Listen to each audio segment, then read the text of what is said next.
السلام عليكم ورحمة الله وبركاته. الحمد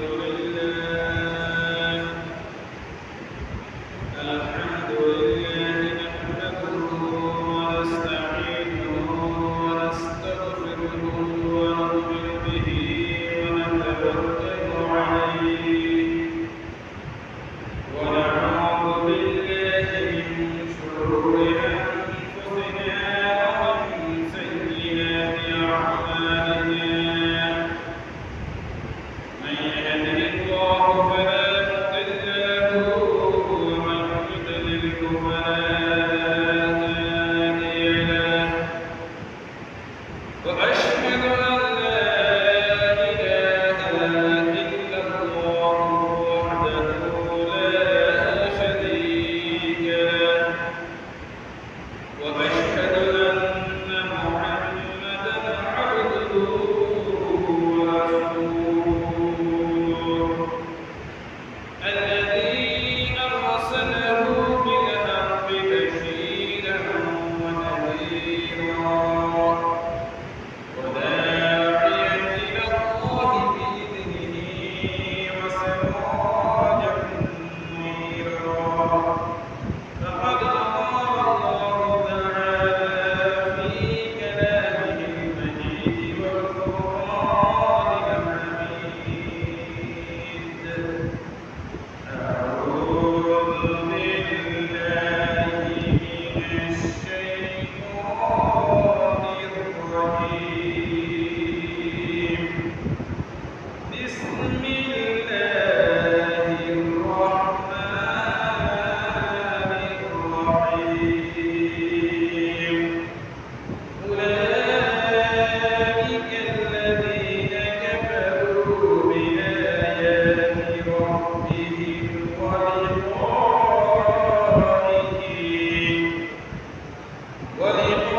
ولقائه فحبطت أعمالهم فلا نقيم لهم يوم القيامة وزنا.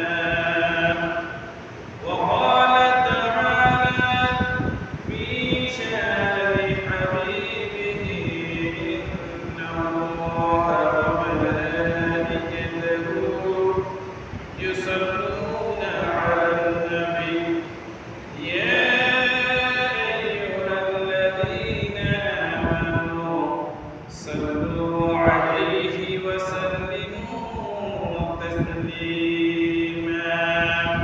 اللهم صل على محمد وعلى آل محمد كما صليت على إبراهيم وعلى آل إبراهيم إنك حميد مجيد.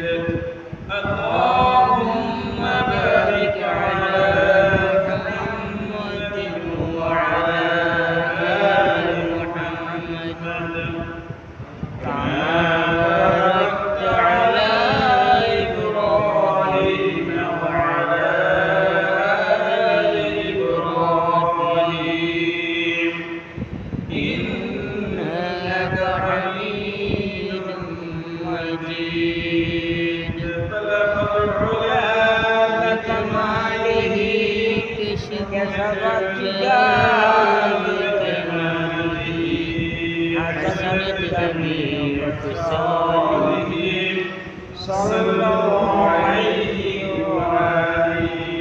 بلغ العلا بكماله كشف الرجال بكماله حسنت جميع خصاله صلى الله عليه وآله. كريم الصيام جميل الشيم نبيل البرايا شفيع الأمم. بلغ العلا بكماله كشف الدجى بجماله حسنت جميع خصاله صلوا عليه وآله الحمد لله মহান রব্বুল আলামিন এর দরবারে লাখ কোটি শুকরিয়া আদায় করছি যে মহান মুনিব আজকে আমাদেরকে জুমআতে একত্রিত করেছেন মহান মুনিবের কুদরতি পায়ে সিজদা করার সুযোগ করে দিয়েছেন এজন্য মহান মুনিবের দরবারে শুকরিয়া আদায় করছি আলহামদুলিল্লাহ দরুদ এবং সালাম বিশ্বনবী আখির নবী মুহাম্মদুর রাসূলুল্লাহ সাল্লাল্লাহু আলাইহি ওয়াসাল্লামের প্রতি সম্মানিত হাজিরিন আজকে যে বিষয়টা নিয়ে কথা বলবো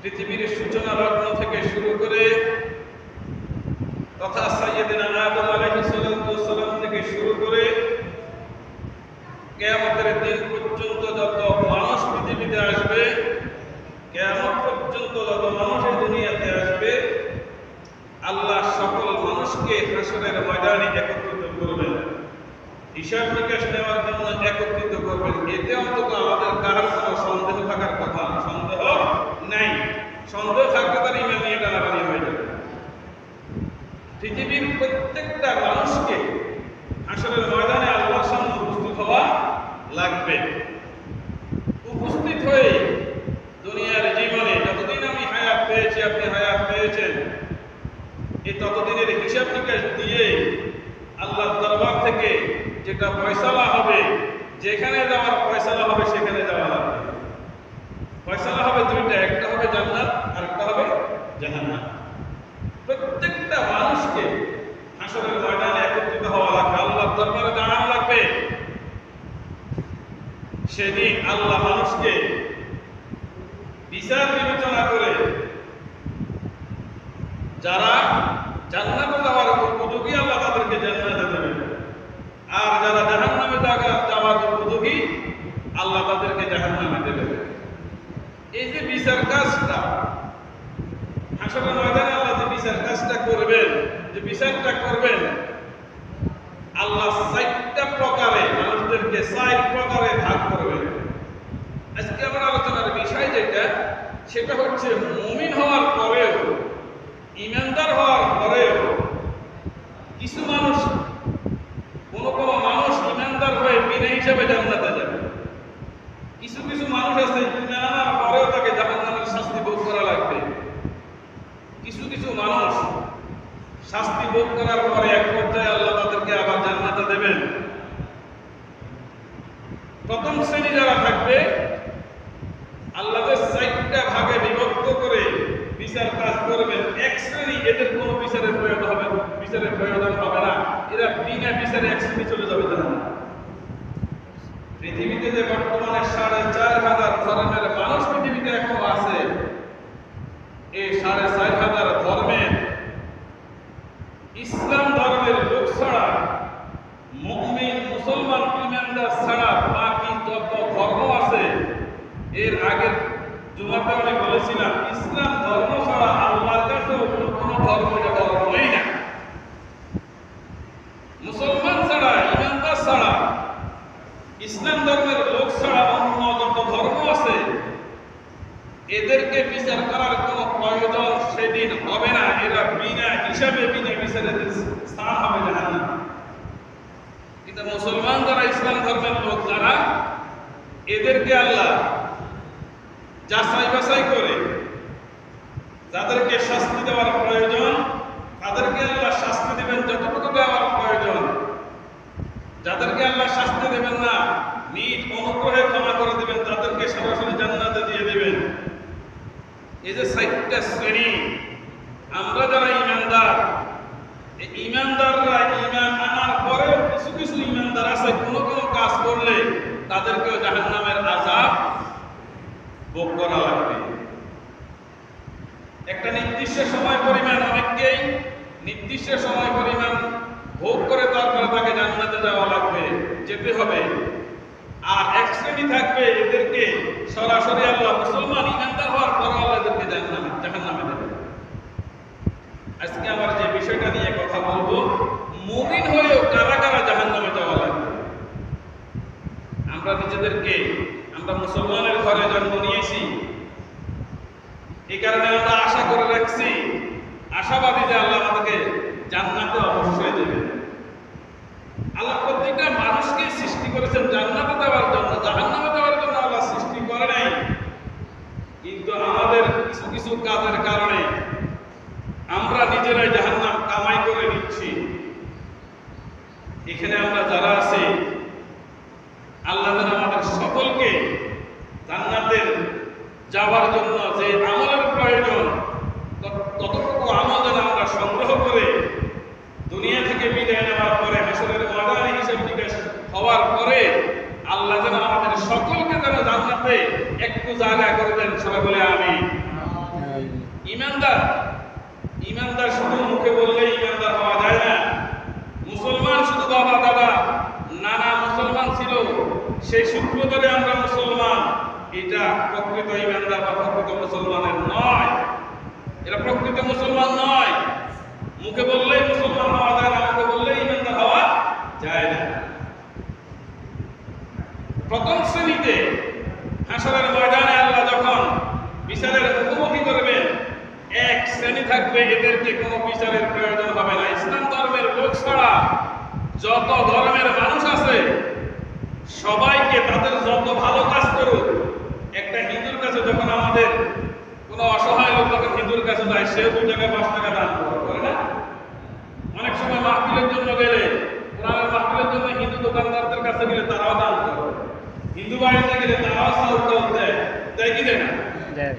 একজন হিন্দু বলেন, এক কথায় মুসলমান ছাড়া অন্য ধর্মের কোনো মানুষ দুনিয়াতে যতই ভালো কাজ করুক, তারা তাদের এই ভালো কাজের প্রতিদান দুনিয়াতে আল্লাহ কিছু না কিছু তাদেরকে দিয়ে দিবেন। তাদের জন্য আখিরাতে কোনো অংশ থাকবে না। তাদের জন্য আল্লাহ নিজে বলতেছেন যে আমি তাদের জন্য হাসরের ময়দানে মিজান, তাদের জন্য মিজানের মানদণ্ড তাদের জন্য আমি রেডি করবো না, তৈরি করবো না।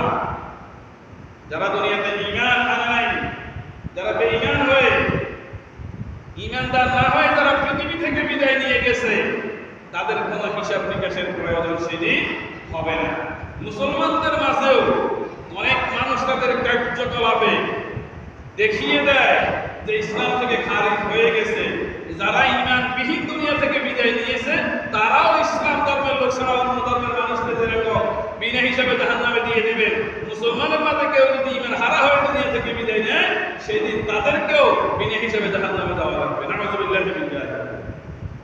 আমরা এখানে যারা আছি সবাই তো আমরা জান্নাতে যেতে চাই, সবাই প্রত্যাশা জান্নাতে যাওয়া। তাহলে হাসরের ময়দানে আল্লাহ যে 4টা ভাগে ভাগ করবেন, এই 4 ভাগের 1 নম্বর প্রথম ভাগে যারা থাকবে, আল্লাহ এদেরকে কোনো প্রকার বিচার করার প্রয়োজন হবে না। সূরা কাহফের 103 থেকে 106 নম্বর আয়াতে আল্লাহ সেটা ঘোষণা করেছেন। মুসলমান ছাড়া অন্য যে কোনো ধর্মের মানুষ, আল্লাহ তাদেরকে বিনা হিসাবে সেদিন জাহান্নামে দিয়ে দিবেন। দ্বিতীয় নম্বর, যারা দুনিয়াতে ঈমান এনেছে এবং কি তাদের ঈমানটা সঠিকভাবে যারা ঈমানদার ছিল, দুনিয়াতে যারা প্রকৃত ঈমানদার ছিল, এদের মধ্য থেকে রাসূল করিম সাল্লাল্লাহু আলাইহি ওয়াসাল্লামের ইবনে মাজাহ শরীফের 4286 নম্বর হাদিসে রাসূল করিম সাল্লাল্লাহু আলাইহি ওয়াসাল্লাম থেকে পাওয়া যায়, তিনি বলেছেন যারা দুনিয়াতে প্রকৃত ঈমানদার ছিল, এদের মধ্য থেকে আল্লাহ 70,000 মানুষকে বিনা হিসেবে আল্লাহ জান্নাতে দিয়ে দিবেন। সুবহানাল্লাহ। এখন আমরা এখানে যারা আছি, আমরা তো সবাই চাই বিনা হিসেবে আল্লাহ আমাদেরকে জান্নাত দিতে, চাই না? কারণ আল্লাহ যদি আমাদের থেকে হিসাব নেয়, কোন মানুষ থেকে আল্লাহ যদি হিসাব নেয়, সেদিন আমরা তো দূরের কথা, নবীদের কাছ থেকে পর্যন্ত যদি হিসাব নেয়, পরিপূর্ণ হিসাব যদি আল্লাহ নেয়, সেদিন নবীরা পর্যন্ত ধরা খেয়ে যাবে। এই কারণে রাসূল করিম সাল্লাল্লাহু আলাইহি ওয়াসাল্লাম আমাদেরকে শিখিয়েছেন, তোমরা আল্লাহর দরবারে দোয়া করো, আল্লাহুম্মা হাসিবনি হিসাবান ইয়াসীরা। হে আল্লাহ, আমার থেকে সহজ হিসাব নেন। আল্লাহ যদি আমাদের থেকে পুঙ্খানুপুঙ্খরূপে যদি হিসাব নেন, সহজ হিসাব যদি না নেয় তাহলে আমরা সবাই ধরা খেয়ে যাব। যারা প্রকৃত ঈমানদার, যারা দুনিয়াতে ঈমান এনেছে, তাদের ঈমানকে টিকিয়ে রেখেছে, হাজারো বাধা বিপত্তি ভয় জেল জুলুমে ঈমানকে বিক্রি করে দেন নাই, এইরকম প্রকৃত ঈমানদারদের থেকে আল্লাহ ৭০,০০০ ঈমানদারকে বিনা হিসেবে আল্লাহ সেদিন জান্নাতে দিয়ে দেবেন। সুবহানাল্লাহ। এখন এই ৭০,০০০ পৃথিবীতে বর্তমানে রাষ্ট্র আছে ২২৮টা, দেশ আছে ২২৮টা। বাংলাদেশ তো একটা ছোট্ট রাষ্ট্র, ৫৬,০০০ বর্গমাইলের দেশ। বাংলাদেশ থেকে কয়েক গুণ বড়, ২৭ গুণ বড় সম্ভবত ভারত। এরপরে চীন, আমেরিকা, বিভিন্ন রাষ্ট্রগুলো বাংলাদেশ থেকে কোনটা ২৭ গুণ, কোনটা ৩২ গুণ, কোনটা ৪০ গুণ, কোনটা ৫৭ গুণ, বিশাল বিশাল রাষ্ট্র। এই যে রাষ্ট্রে যত মানুষ মুসলমানরা আছে, এদের মাঝ থেকে যদি শুধুমাত্র কিয়ামত পর্যন্ত যত হাজার, যত লক্ষ, যত কোটি মানুষ পৃথিবীতে আসবে, এই মানুষদের থেকে ৭০,০০০ যদি আল্লাহ বিনা হিসাবে দেন জান্নাতে, তাহলে সেখানে অন্তত আমাদের নাম থাকার কথা। থাকবে? আমাদের নাম সেখানে থাকবে না। তবে রাসূল করিম সাল্লাল্লাহু আলাইহি সাল্লাম এই হাদিসের মধ্যে বলছেন, শুধু আল্লাহ যে ৭০,০০০ বিনা হিসাবে জান্নাতে দেবেন তা নয়, প্রতি হাজারের সাথে আরো ৭০,০০০। সুবহানাল্লাহ। তাতে ৭০,০০০ দিবেন বিনা হিসেবে আল্লাহ জান্নাতে, প্রত্যেক হাজারের সাথে আরো ৭০,০০০, টোটাল সংখ্যা দাঁড়ায় ৪৯ কোটি। কত কোটি? ৪৯ কোটি আল্লাহ সেদিন হাশরের ময়দানে, ইবনে মাজাহ শরীফের হাদিস থেকে পাওয়া যায়, আল্লাহ নবী বলেছেন আল্লাহ সেদিন ৭০,০০০কে বিনা হিসাবে জান্নাতে দেবেন, তাদের প্রত্যেক হাজারের সাথে আরো ৭০,০০০, তথা ৪৯ কোটি মানুষকে আল্লাহ হাশরের ময়দানে বিনা হিসাবে জান্নাতে দেবেন। সুবহানাল্লাহ। এবার তো আমরা অন্তত যারা হালাল খেয়ে ইবাদত করেন, যারা হারাম থেকে দূরে থাকার চেষ্টা করেন, সুদ ঘুষ থেকে দূরে থাকার চেষ্টা করেন, আশা করা যায় যারা প্রকৃত ঈমানদার তাদেরকে আল্লাহ বিনা হিসাবে জান্নাতে দেবেন। এদের মধ্যে অন্তত আমরা যারা প্রকৃত ঈমানদার তারা অন্তত আশা করতে পারি ৪৯ কোটির মধ্যে আল্লাহ আমাদেরকে রাখতেও পারে। রাসূল করিম সাল্লাল্লাহু আলাইহি ওয়াসাল্লাম হাদিসের মধ্যে বলেছেন, শুধু তাই নয়, এই যে ৭০,০০০কে আল্লাহ বিনা হিসাবে জান্নাতে দেবেন, প্রত্যেক হাজারের সাথে আরো ৭০,০০০ থাকবে। শুধু তাই নয়, মহান রব্বুল আলামিন রাসূল করিম সাল্লাল্লাহু আলাইহি ওয়াসাল্লাম বলেছেন, তার কুদরতি হাত দিয়ে আরো ৩ মুষ্টি, আরো ৩ মুঠ, আমাদের নোয়াখালী ভাষাতে ৩ মুঠ। আল্লাহ যত বড় তার মুঠও তত বড়, তার মুষ্টিও তত বড়। ৪৯ কোটির সাথে আল্লাহ তার কুদরতি হাতের আরো ৩ মুষ্টি সেদিন বিনা হিসাবে জান্নাতে দিয়ে দেবেন। সুবহানাল্লাহ। আল্লাহর ৩ মুষ্টিতে আরো কত হাজার কোটি হবে সেটা একমাত্র আল্লাহ জানেন। তাহলে যারা ঈমানদার, প্রকৃত ঈমানদার যারা, এদেরকে আল্লাহ বিনা হিসাবে জান্নাতে দেবেন। সুবহানাল্লাহ। আল্লাহর কাছে আজকে আমরা দোয়া করি, আল্লাহ যেন আমাদেরকে, আমরা যেন প্রকৃত ঈমানদার হয়ে যেন দুনিয়া থেকে বিদায় নিতে পারি। সবাই বলে আমিন। আল্লাহ যেন কঠিন হাসরের দিনে আমাদের হিসাব না নিয়ে আমাদেরকে যেন বিনা হিসাবে তাদেরকে জান্নাতে দেবেন, তাদের তালিকা যেন আল্লাহ আমাদের নামকেও রাখেন। বলেন আমিন। তাহলে ঈমানদার যারা, দ্বিতীয় শ্রেণী ঈমানদারদের মধ্য থেকে আল্লাহ ৭০,০০০ ঈমানদারকে বিনা হিসাবে জান্নাতে দেবেন, প্রতি হাজারের সাথে আরো ৭০,০০০ করে থাকবে। এরপরও আল্লাহ তার কুদরতি হাত দিয়ে আরো ৩ মুষ্টি আল্লাহ বিনা হিসাবে জান্নাতে দেবেন। তৃতীয় নম্বর শ্রেণী, তৃতীয় শ্রেণীতে যারা দুনিয়াতে ঈমান এনেছে, যারা দুনিয়ার জীবনে ঈমান এনেছে, দুনিয়াতে ঈমান আনার পরে তারা ভালো কাজও করেছে, পাশাপাশি গুনাহের কাজও করেছে, ভালো কাজ করেছে, মন্দ কাজও করেছে, ভালো কাজ করেছে, পাশাপাশি পাপ কাজও করেছে। এরকম লোক আছে না নাই? ভালো কাজও করে, খারাপ কাজও আছে না নাই? আছে। এই তালিকার মধ্যে তো সম্ভবত আমরা কি মনে করি? আমরা ভালো কাজও করি, আবার পাশাপাশি চুরিও করি, ভালো কাজও করি, মিথ্যা কথাও বলি, ভালো কাজও করি, সুদও খাই, ভালো কাজও করি, ঘুষের দিয়েও ছাড়ি না। এই শ্রেণীতে তো আমরা যারা দুনিয়ার জীবনে ঈমান এনেছে, ঈমান আনার পাশাপাশি যারা কিছু কিছু পাপ কাজ করেছে, অন্যায় কাজ করেছে, অপরাধের কাজ করেছে, গুনাহের কাজ করেছে, পাপ কাজে লিপ্ত হয়েছে, এদেরকে আল্লাহ কিভাবে মাফ করবেন? এদের মধ্যে আল্লাহ দুইটা ভাগ করে দেবেন। একটা ভাগ যারা দুনিয়াতে ভালো কাজও করেছে, মন্দ কাজও করেছে, এদের একটা ভাগকে আল্লাহ নিজ দয়া, নিজ গুণে, নিজ রহমতের কারণে আল্লাহ তাদেরকে মাফ করে দেবেন। সুবহানাল্লাহ, সুবহানাল্লাহ। আমরা ইনশাআল্লাহ আগামীকালকে বাড়িতে যে বলবো, কি বলেন? এখন তো আমাদের শ্রেণীর কথা চলে। আমি গত সময় বলেছিলাম যেখানে লাভ নাই সেখানে আমরা মুসলমানরা নাই। যারা দুনিয়াতে ঈমান আনার পরে ভালো কাজও করেছে, পাশাপাশি মন্দ কাজও করেছে, এদেরকে আল্লাহ মাফ করার জন্য চেষ্টা করবেন, বিভিন্ন কারণ খুঁজবেন। এক নম্বর, এদের মাঝে যদি আল্লাহ কাউকে ইচ্ছা করে, আচ্ছা আল্লাহ যদি কাউকে মাফ করে দেয়, আমাদের দেশের প্রধানমন্ত্রী কি আপনি করতে পারবে? পারবে না। আপনারা সম্ভবত আমার কথা বুঝেন, আমার কথা কি বোঝা যায়? আল্লাহ যদি কাউকে ইচ্ছা করে তাহলে আল্লাহ তাকে বিনা হিসেবে জান্নাত দিয়ে দিতে পারে, পারে না? পারে। তাহলে যারা দুনিয়াতে ঈমান আনার পরে ভালো কাজও করেছে, পাশাপাশি মন্দ কাজও করেছে, মন্দের থেকে ভালো কাজের পরিমাণ বেশি, আল্লাহ তাকে ইচ্ছা করলে তাকে মাফ করে জান্নাতে দিয়ে দেবে।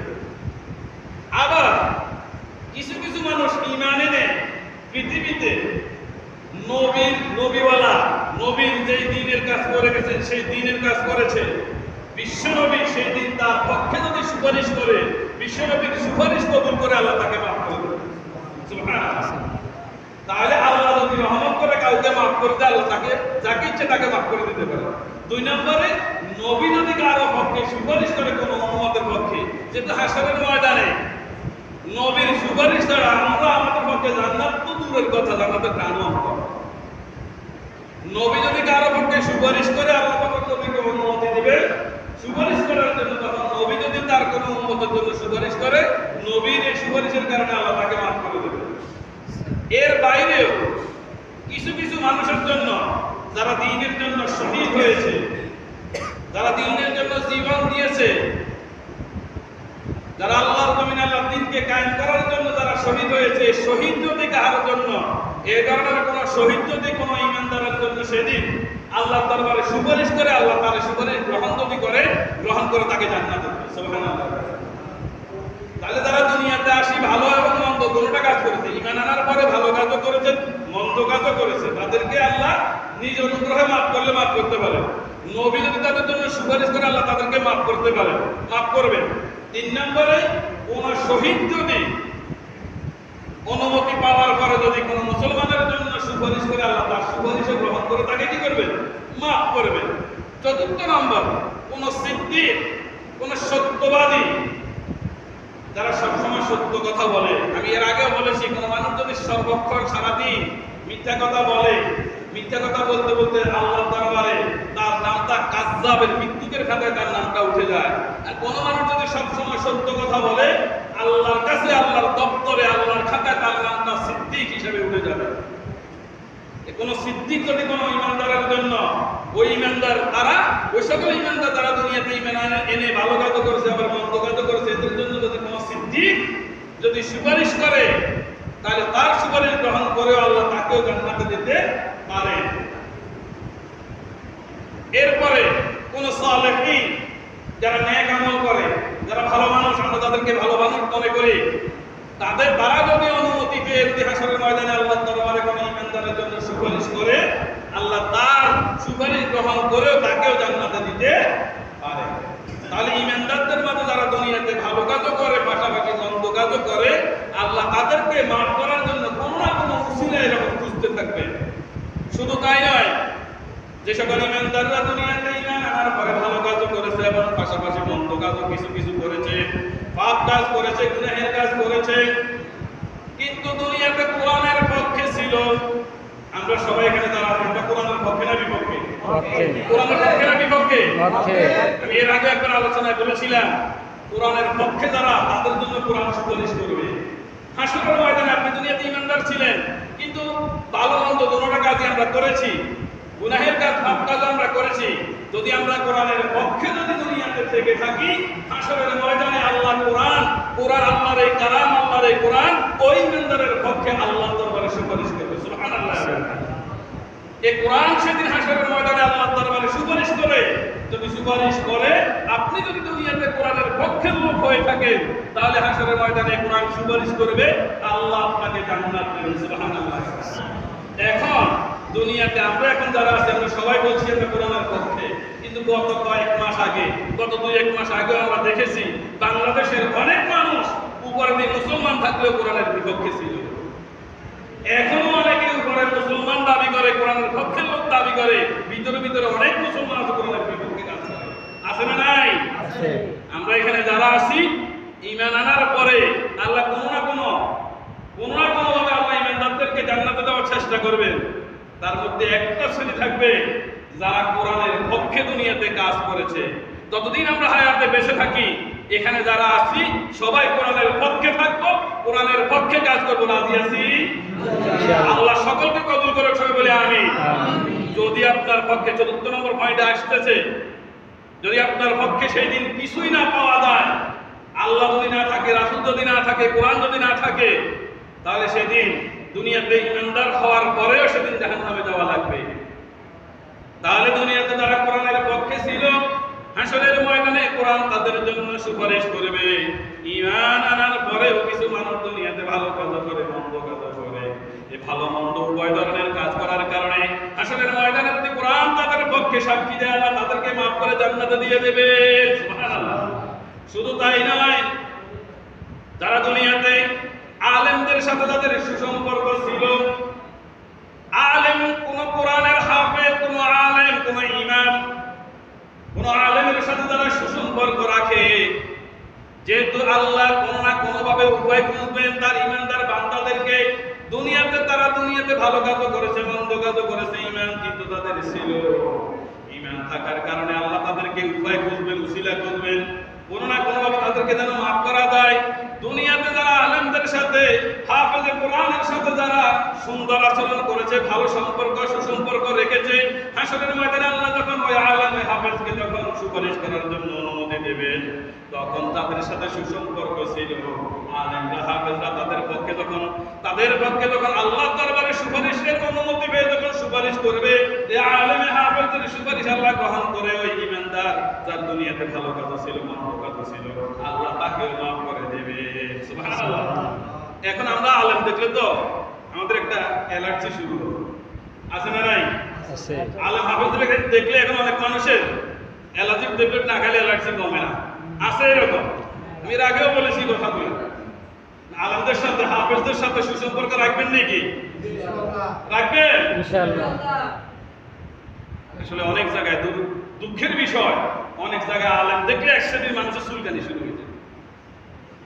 তাহলে যারা দুনিয়াতে আলেম হাফেজদের সাথে সুসম্পর্ক রাখে, আল্লাহ যদি ওই সকল আলেম হাফেজদেরকে যদি সুপারিশ করার অনুমতি দেয়, আপনার সাথে সুসম্পর্ক থাকার কারণে তিনি যদি সেই দিন আপনার জন্য আল্লাহর দরবারে সুপারিশ করে, কোন হাফেজ যদি আল্লাহর দরবারে সুপারিশ করে, কোন আলেম যদি আল্লাহর দরবারে সুপারিশ করে, কোরআনের খাদেম যদি আল্লাহর দরবারে আপনার জন্য সুপারিশ করে, আল্লাহ সেটা কবুল করে আল্লাহ আপনাকে মাফ করে দিয়ে জান্নাতে দিয়ে দেবেন। যদি কোনো প্রকার যদি সুপারিশ না আসে, তাহলে আপনাকে জাহান্নামে যাওয়া লাগবে। দুনিয়াতে ঈমানদার ছিলেন, মুমিন ছিলেন, মুসলমান ছিলেন, ভালো কাজও করেছেন, মন্দ কাজও করেছেন। এই কারণে আল্লাহ সেই দিন উসিলা খুঁজবে কোন না কোন ভাবে আমার বান্দাকে আমি মাফ করব। এই উসিলা খুঁজতে গিয়ে আল্লাহ তার নিজের দয়া দিয়ে কিছু সংখ্যককে মাফ করে দেবেন। বিশ্ব নবীর সুপারিশ পেয়ে কিছু মাফ পেয়ে যাবে, শহীদদের সুপারিশ পেয়ে কিছু অংশ মাফ পেয়ে যাবে, সালেহিনদের সুপারিশ পেয়ে আল্লাহ অনেককে মাফ করে দেবেন, সিদ্দিকদের সুপারিশ গ্রহণ করে আল্লাহ অনেককে মাফ করে দেবেন। আলেম কোরআনের পক্ষে থাকার কারণে আল্লাহ মাফ করে দেবেন, কোরআনের সুপারিশের কারণে। আলেম হাফেজদের সাথে ভালো সম্পর্ক রাখার কারণে আল্লাহ মাফ করে দেবেন। শুধু তাই নয়, যারা দুনিয়াতে রোজা রেখেছে, আমি রমজানের আলোচনায় কথা বলেছিলাম, রোজা যদি কেউ প্রকৃতপক্ষে আল্লাহকে খুশি করার জন্য যদি আল্লাহর হুকুম হাকাম মেনে যদি হালাল খেয়ে যদি রোজা রাখে, এই রোজা হাসরের ময়দানে আল্লাহর দরবারে আপনার পক্ষে সুপারিশ করবে। এই রোজা আপনার পক্ষে সুপারিশ করবে, কোরআন আপনার পক্ষে সুপারিশ করবে, নামাজ আপনার পক্ষে সুপারিশ করবে। যত জায়গায় আমরা সেজদা দেই, সেজদার জায়গাগুলো সেদিন আপনার দরবারে সুপারিশ করবে। যে পথ দিয়ে মসজিদে আমরা আসা যাওয়া করি, এই পথ সেদিন আমার আপনার পক্ষে নিয়ে আল্লাহর দরবারে সুপারিশ করবে। আল্লাহ কোনো না কোনো উসিলায়, কোনো না কোনো নেক কাজের উসিলায় আল্লাহ সেদিন আমাকে আপনাকে মাফ করে দেওয়ার চেষ্টা করবে। যারা দুনিয়াতে ঈমান আনার পরে ভালো কাজও করেছে, পাশাপাশি মন্দ কাজও করেছে, কোনো না কোনো উসিলা খুঁজে আল্লাহ তাদেরকে মাফ করে দেবেন, কোনো না কারো সুপারিশের মাধ্যমে আল্লাহ মাফ করে দেবেন। চতুর্থ নম্বরে একটা শ্রেণী থাকবে, এরাও ইমানদার, দুনিয়াতে ইমানদার ছিল। আমি শুরুতে বলেছিলাম আল্লাহ 4 ভাগে ভাগ করবেন, এক ভাগ বিনে হিসাবে জাহান্নামে চলে যাবে, আরেক ভাগ বিনে হিসাবে জান্নাতে চলে যাবে, আরেক ভাগ দুনিয়ায় ইমানদার ছিল, ভালো কাজও করেছে, মন্দ কাজও করেছে, তাদেরকে আল্লাহ নিজের দয়া অথবা বিশ্ব নবীর সুপারিশে অথবা কোরআনের সুপারিশে, সালেহীন সিদ্দিকীদের সুপারিশে, আলেম হাফেজ কোরআনের সুপারিশে আল্লাহ তাদেরকেও কিছু অংশকে মাফ করে দেবে। আর চতুর্থ শ্রেণীতে যারা থাকবে, এরা দুনিয়াতে ইমানদার ছিল, দুনিয়াতে ইমানদার ছিল, ভালো কাজ তো করেছে, পাশাপাশি তাদের মন্দ কাজটা বেশি করেছে। যারা দুনিয়াতে ইমানদার ছিল, ইমানদার দাবি করেছে, ভালো কাজও কিছু করেছে, পাশাপাশি মন্দ কাজ করেছে, তবে সেই দিন আল্লাহ তাদেরকে রহমত করবে না, মাফ করবে না, আল্লাহর দয়া সেদিন তারা পাবে না। কিছু সংখ্যক মুসলমান ইমানদার আছে, হাসরের ময়দানে তাদের পক্ষে বিশ্বনবী সুপারিশ করবে না। কিছু সংখ্যক ইমানদার আছে দুনিয়াতে, সেদিন কোরআন তাদের পক্ষে থাকবে না। কিছু সংখ্যক মুসলমান দুনিয়াতে ইমানদার নিজেদেরকে দাবি করে, সেদিন কোরআন তাদের পক্ষে থাকবে না। কোন আলেম, কোন হাফেজ কোরআন সেদিন তাদের পক্ষে সুপারিশ করবে না। এই সুপারিশকারী না থাকার কারণে এরা দুনিয়াতে ইমানদার দাবি করার পরেও, ইমানদার হওয়ার পরেও সেদিন তারা জাহান্নামে চলে যাবে। আল্লাহ যেন আমাদেরকে এই শ্রেণীতে না রাখে, সবাই বলে আমিন। এক শ্রেণীর মানুষ দুনিয়াতে ইমানদার ছিল, কিন্তু হাসরের ময়দানে তাদের পক্ষে কেউ সুপারিশ করবে না, কোন নবী সুপারিশ করবে না, নবীদের সেদিন উম্মত বলে পরিচয় দেবে না, কোন আলেম তার পক্ষে সুপারিশ করবে না, কোরআন তার পক্ষে সেদিন সুপারিশ করবে না, কোন হাফেজ কোরআন সেদিন তার পক্ষে সুপারিশ করবে না। দুনিয়াতে নামাজুল্লাহ ধারে ছিল না, মসজিদে আসা যাওয়া করতো না, এদের পক্ষে সেদিন কিছুই সুপারিশ করবে না। এদেরকে একটা নির্দিষ্ট মেয়াদ, এদেরকে যতদিন পর্যন্ত যতটুকু সাজা আল্লাহ তাদেরকে দেবেন, ততটুকু সাজা তাদেরকে ভোগ করা লাগবে। তবে রাসূল করিম সাল্লাল্লাহু আলাইহি ওয়াসাল্লামের হাদিস থেকে পাওয়া যায়, কোন মানুষের মনে যদি, কোন মানুষের কাছে যদি সামান্যতম ঈমান যদি থাকে, আল্লাহ তাকে নির্দিষ্ট করবেন, আল্লাহ তাদের মাঝ থেকে তাদেরকে ইচ্ছা মাফ করে দেবেন, তাদেরকে শাস্তি দেবেন যতটুকু শাস্তি দেওয়ার প্রয়োজন, আল্লাহ যতটুকু শাস্তি দেওয়ার ততটুকু দিয়ে নির্দিষ্ট শাস্তি শেষ করে আল্লাহ তাদেরকেও জান্নাতে দেবেন। কিন্তু যারা দুনিয়াতে ইমানদারি ছিল না, এদের কোনো বিচারের প্রয়োজন হবে না, তাদেরকে সোজাই জাহান্নামে চলে যাওয়া লাগবে। এই কারণে আমি মুসলমানের ঘরে জন্মগ্রহণ করেছি, এটা বড় কথা নয়। মুসলমানের ঘরে অনেক সন্তান জন্মগ্রহণ করে যাওয়ার সময় ঈমান নিয়ে যেতে পারে না। এই কারণে প্রতিটা মুহূর্তে যেহেতু কখন আমাদের মওত এসে যায়, মারা যাওয়ার সময়, দুনিয়া থেকে বিদায় নেওয়ার সময় আমরা যদি ঈমান নিয়ে না যেতেই পারি, তাহলে আমার দুনিয়াও শেষ, আখিরাতেও শেষ। এই কারণে আমি আরো এক সময় অনেক আগে বলেছিলাম, একটা ইসলাম মুসলমান একটা দেশের পাহারাদার, মুসলমান একটা দেশের, ইসলামিক একটা রাষ্ট্রের পাহারাদারের যে মর্যাদা, অনইসলামিক রাষ্ট্রের রাষ্ট্রপতি, অনইসলামিক রাষ্ট্রের প্রধানমন্ত্রী থেকে ইসলামী রাষ্ট্রের ঝাড়ুদার, ইসলামিক রাষ্ট্রের পাহারাদার, ইসলামী রাষ্ট্রের চৌকিদারের মর্যাদা আল্লাহর কাছে অনেক বেশি।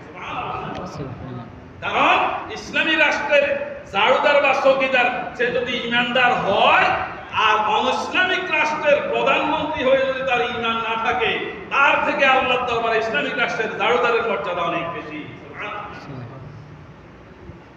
এই যে তাদেরকে আল্লাহ ঈমানদার, দুনিয়াতে ঈমানদার ছিল, তাদের পক্ষে হাসরের ময়দানে কোনো সুপারিশ না পাওয়ার কারণে আল্লাহ তাদেরকে জাহান্নামে দেবেন।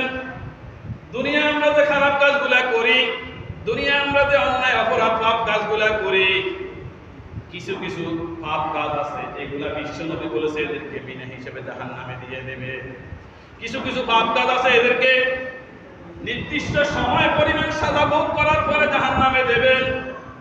কিছু কিছু পাপ কাজ আছে রাসূল করিম সাল্লাল্লাহু আলাইহি ওয়াসাল্লাম বলেছেন, কোন সন্তান যদি মাতা পিতার অবাধ্য হয়, আল্লাহ তাকে জাহান্নামে দেবেন। নাউযুবিল্লাহি মিন যালিক। রাসূল করিম সাল্লাল্লাহু আলাইহি ওয়াসাল্লাম বলেছেন, তিন ব্যক্তির জন্য আল্লাহ জান্নাত হারাম করেছে। কয় ব্যক্তির জন্য? তিন ব্যক্তির জন্য। তিন শ্রেণীর মানুষের জন্য আল্লাহ জান্নাতকে হারাম করেছেন। এক নম্বরে কোন সন্তান যদি তার মাতা পিতার অবাধ্য হয়ে যায়, আজকে আছে না নাই? মা বাবার অবাধ্য সন্তান আছে নাকি? আছে, আছে, প্রত্যেকটা ঘরে ঘরে আজকে। আমি আজকে সকালে একটা জায়গায় একটা কথা বলেছিলাম, কথায় কথায় উঠে এসছে, জুমার আলোচনা নিয়ে এক হাফেজের সাথে আলেম, তিনি একটা মসজিদে আগে জুমা পড়াতেন। তিনি বললেন যে বাইরে দুর্ভাগ্য আমাদের, মুসলমান হয়েও এখনো আমরা মুসলমানদের কাছে আমরা ইমাম সাহেবের নামাজের ওয়াজ করা লাগে। এটা থেকে দুর্ভাগ্য আমি আর কিছু আছে বলে মনে করি না। ওই হাফেজ, তিনি একজন আলেম এবং হাফেজ, মাদ্রাসা শিক্ষক, তিনি বলতেছেন যে মুসলমান হয়েও আজকে আমরা ৯৬% মুসলমানের বাংলাদেশ, মুসলমান হয়েও আজকে মুসলমানদের কাছে নামাজের ওয়াজ করা লাগে। ভাই এটার থেকে দুর্ভাগ্য আর কিছু আছে বলে আমি মনে করি না। কারণ নামাজ তো আমার আপনার ডিউটি, এরপরেও মুসলমান কেন এই নামাজকে অবহেলা করে? যাই হোক, কথায় কথায় বলছিলাম যে আজকে বাংলাদেশ স্বাধীন হওয়ার ৫৩ বছর হয়ে গেছে। ৫৩-৫৪ বছর সম্ভবত এখন চলে। ৫৩-৫৪ বছরে ইসলাম, আল্লাহ মুসলমানদের জন্য ইসলাম, ইসলামকে যে মানুষের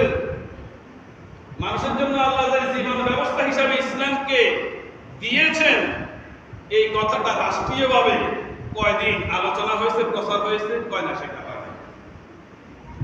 এটা না হওয়ার কারণে রাষ্ট্রীয়ভাবে, যদিও ৯৬% মুসলমানের এই বাংলাদেশ মনে করে রাষ্ট্রীয়ভাবে, কিন্তু ইসলাম এখন পর্যন্ত নাই। না থাকার কারণে এখন মসজিদে আযান হয়, কাতার খালি থাকে। যাকাত ফরজ হয়ে আছে, যাকাত দেয় না। রোজা ফরজ হয়ে আছে, বিনা কারণে রোজা ভঙ্গ করে। আর বিভিন্ন কারণে আজকে মানুষকে ইসলাম থেকে দূরে রাখার জন্য যা কিছু প্রয়োজন সেগুলো করে মানুষকে এখন দূরে রাখার কারণে আজকে ঘরে ঘরে মাতা পিতার অবাধ্য সন্তান তৈরি হয়ে গেছে। আজকে ঘরে ঘরে মাতা পিতার অবাধ্য সন্তান। আল্লাহ এবং তার রাসূলের পরে যে মা বাবার স্থান, আজকে কয়টা মুসলমানের সন্তান সেটা জানে।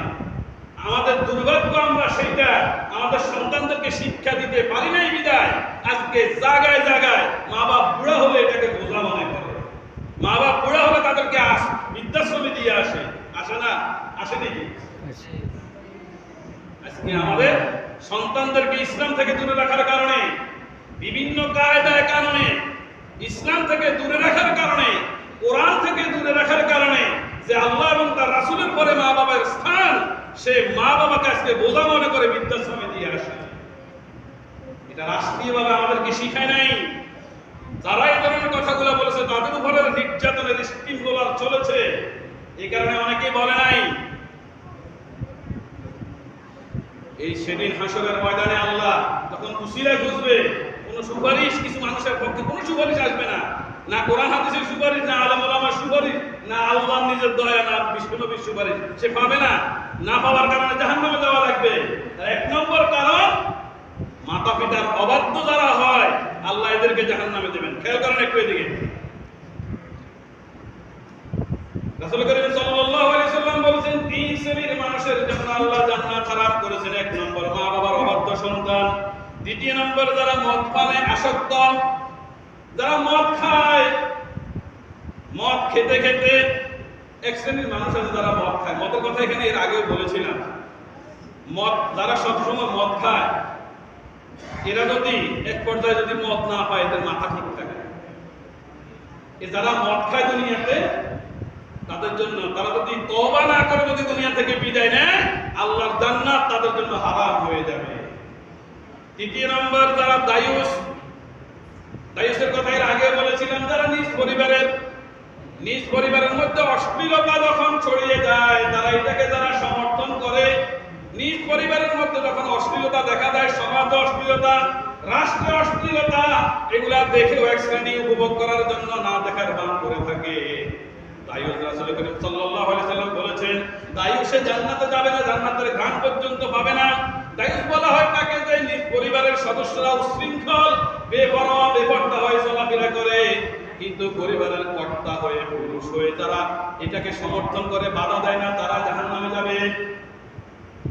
আমি এর আগে আরো একবার বলেছিলাম, কোন নারী যদি বেপরদার কারণে, দায়ুস হওয়ার কারণে কোন নারী যদি জাহান্নামে যায়, সে একা জাহান্নামে যাবে না, তার সাথে ওই নারী তার বাবাকে জাহান্নামে নিয়ে যাবে, তার সাথে তার বড় ভাইকে জাহান্নামে নিয়ে যাবে, তার সাথে তার স্বামীকে জাহান্নামে নিয়ে যাবে, তার সাথে তার বড় সন্তান, বড় ছেলেকে জাহান্নামে নিয়ে যাবে। উচ্ছৃঙ্খল হয়ে চলার কারণে, বেপরদা হয়ে চলার কারণে,